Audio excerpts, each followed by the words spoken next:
السلام علیکم ورحمت الله وبرکاتہ. زه یم ستاسو ورور ولی الله یو ځل بیا د پښتو ټک یوټیوب چینل له اړخه ستاسو په درون خدمت کې حاضر یم. قدرمنو، په نوي ویډیو کې به زه تاسو ته د عکسونو اخیستلو دپاره داسې یو اپلیکیشن راوښیم چې دغه اپلیکیشن به یقینا ستاسو له ډېر زیات پیدا راکړي او ستاسو به ډېر زیات خوښ شي. په دې کې د عکسونو داسې آیډیاز به تاسو ته میلاو شي چې کله هم په دغه آیډیا تاسو خپل عکسونه جوړ کړئ نو ټول خلک به ورته یقینا چې خوله په ګوته شي.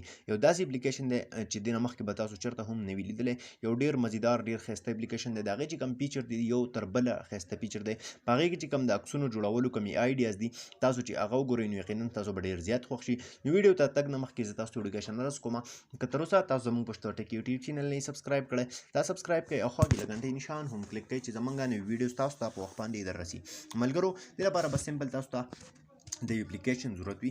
د دغه اپلیکیشن لینک چې دی موږ تاسو ته په ډسکرپشن کې راکړی دی. ټیک ده، سمپل تاسو به دغه اپلیکیشن خپل موبایل ته انسټال کړئ. ټیک ده، کله هم چې دغه اپلیکیشن تاسو خپل موبایل ته انسټال کړئ د اپلیکیشن تاسو خپل په موبایل کې کولاو کړئ. ټیک ده، کله چې دا اپلیکیشن تاسو خپل په موبایل کې کولاو کړئ نو تاسو ته به داسې شان یو انټرفیس راشي. اوس په دې کې تاسو ته ښکاري دلته کې مختلف کیټګریز تاسو له راکړي دي، مختلف پوز دی پکې. ټیک ده، چې په کومه طریقه تاسو تصویر اخیستل غواړئ دا تاسو وګورئ.